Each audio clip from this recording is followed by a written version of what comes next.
you lost your seat. Yes. You lost your seat. So in the 8th Parliament of the 4th Republic, you are not going to be there. That's true. What happened? Yes, Gifty. What went wrong? I have granted several interviews. Unfortunately, this your powerful medium I respect so much. I have not been able to speak to you since I lost. We are glad you're here today. You see, and I want to make this very loud. Okay. Unfortunately for us as a people, I think it's time that we change attitudes. Sure. We have to. I'm pleading with people, not only Tempane. I'm pleading with everyone in this region. We should vote based on development, based on issues that will bring bread and butter. Okay. But we should not vote on. In fact, at a point, I did for 3 years, and I ran out of cash. All SS students from my constituency in all the schools in Upper East, free transport. Free transport. Sometimes 22 buses will bring them from all the schools to Tempane at my own cost, not common fund. Tell me where else these things happened. Just go around and check and tell me where else these things happened. And yet, I had one of the journalists I respect so much, who is affiliated to this place. He wrote on his Facebook wall that I lost because I lost touch with the people. I read it. I did not comment. But he didn't know that what he has said was the direct opposite. Because I was almost home. I remember that even sometimes I sleep around 1 to 2 a.m. People crowd my house every day. People who have visited me at home said that they have never seen this. In a day, you can have, sometimes there was a day I met over 500 people individually, everybody with an individual issue. And that is the man who they said he has lost touch with the people. Let me tell you what happened in my constituency. I was winning the elections until a week to elections. Okay. 3 things played against me. And they are all false. Tribal politics, 1, and which is very unfortunate. Propaganda on chieftaincy, 2, also very unfortunate. And other propaganda things that I had no access to. These are the reasons I lost, not because I lost touch with people. Okay. And I will explain that. Because in my constituency, there's an ethnic mix. I wanted to clarify that, yeah. Ethnic mix. Okay. We have Kusasis, we have Bimobes, we have Bises, and we have Mushis. Okay. And the other minorities like Fulanis and Houses. Okay. Now, strategically, we distributed, the president distributed positions to capture the ethnic groups. Okay. So I was deputy minister, come from the Bimoba side. Honorable Joe Kudbila, Ekusasi, ambassador to Vatican. Okay. The deputy CEO, Northern Development Authority, Patrick Seidu, Kusasi. The DCE, Paula Bugre Azuma, Kusasi. Okay. Alaji Bashiru, YEA deputy boss, Moshi. Okay. Health insurance manager, one Sale Bandago, Busanga or Bisa. Okay. So look at that. Okay. And yet, all the Bisa communities I lost this time. Wow. And in the Kusasi communities, the only place I won 4 polling stations was Tempane Central. The 40-something other polling stations I lost all. When you have 3 appointees, DCE, ambassador, deputy CEO, I lost all that stretch. 40-something polling stations. Even though they got a fair share of appointment, which never happened under NDC. Yeah. So that was ethnic. Clearly. And You see, the dynamics are very dangerous. My side, the NDC played an intelligent one. And I salute them. That they are masters of elections.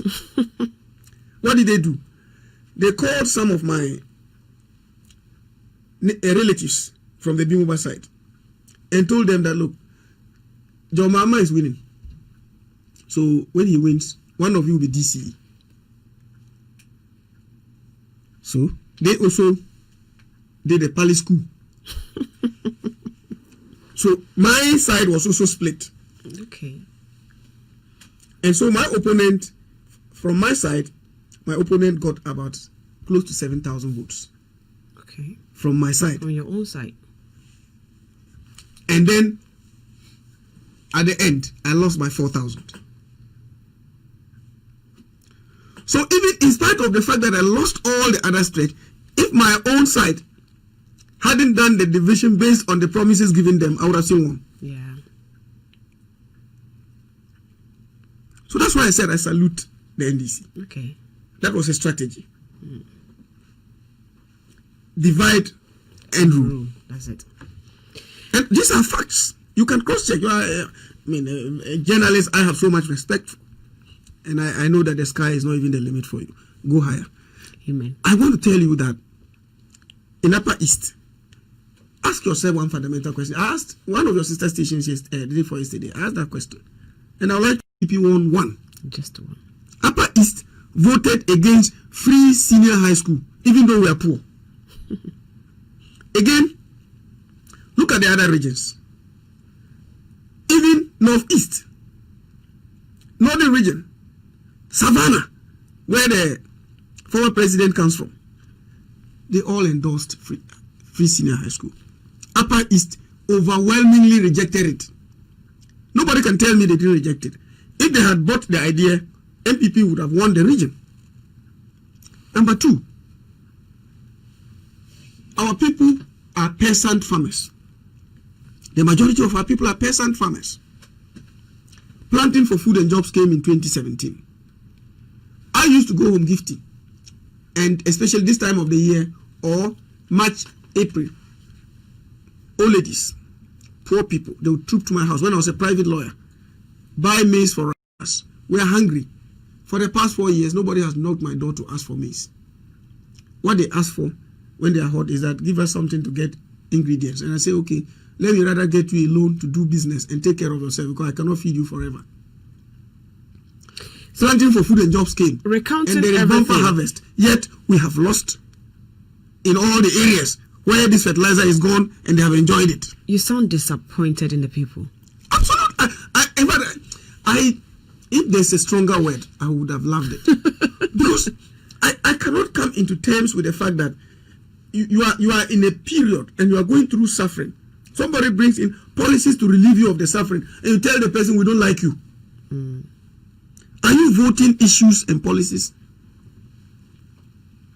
You see, until we will sit here and I have, there's a powerful group that I have so much respect for in the region. The young guys there, I'm just praying that God will lift them. Narrative changes. Yeah. A group of young men that I have so much respect for, and I'm going to try and meet them and share some ideas with them. You see, when you look at what they are doing, the advocacy and all that, it will help us. But they should also let the people understand that if you don't contribute, you will not be allowed to chop. No contribution, no chop. NC. Because look, when they begin to nominate ministers, when His Excellency the President begins to nominate ministers, Upper East will suffer. Because there's a constitutional injunction on him to appoint the majority of ministers from Parliament. Yeah. So if you have one, it's automatic. He will get. But there will be no others. Yeah. In the last government, were three. Myself, my elder brother Kofi Ada, and my in-law Fuseni. Fuseni benefited as Deputy Regional Minister. I went as Deputy Attorney General, and our elder brother was a substantive minister. All of us. Now, if you have given one, You don't expect to get more than one. Talking about that, let me ask you this question. As we spoke earlier, you are the darling boy of the president, and the president has been re-elected. If the president does a reshuffle and you don't get picked, will you be disappointed? No, not at all. I will not be disappointed. Gift, you see, there's one principle I have in life. I believe that wherever you are at any point is divine. It's just that the divine things give you the personal effort, and you think that you are taking credit yourself. No. It's the divine thing that pushes you, and your personal effort is only meant to let the divine thing come to actualization. When I lost, there are friends who said they took their phones more than 10 times to send me a message and they couldn't. They couldn't also call me. Some of them who dared came and saw me and said, but what's wrong with you? I asked them why. They said, we come in and then we're shedding tears. We come and see you are smiling to us. Then I asked them something. Was I born to be MP forever? If nobody loses, would I have won? Somebody lost and I won. So if I have lost and another person has won, that's it. But the problem we have as a people sometimes is some people feel that they are too big. They are too big to lose elections. No human being is too big to lose elections because the people's choice must reign. Okay. The only thing is that they will make comparisons long after you are gone. Just as I know in my constituency, after a year or two, they will start making comparisons. Yeah, honorable. If you look at the one village, one dam, I had my full complement. Okay. And then even I had to get one dam which serves more than 2,000 people and had broken down 5 years before NDC left office. Okay. I had to get it fixed last year. And as we speak now, thousands of people are farming there at Wurianga. Okay. There's a particular place near Wurianga again. We did one village, one dam there. The people are farming onion and making it big there. And I lobbied Get Fund and built 2 schools in that community, in addition to the one village, one dam. 6 women groups got loans there. I lost the polling station. Wow. Then it's more to That's one polling station. All the things I've told you, one polling station. I lost it. Wow. There's a community, Gifty. It's called Nandidu. In 2008, they had no school. I used my own money and built a mad school for them, pocket money. And then NDC came, never put anything there. 2016, I lobbied. 2018, I lobbied and got a school built for them, brand new 6-unit classroom block, completed and finished. I lost there. Let me come. So people don't vote development in most of the areas. They don't.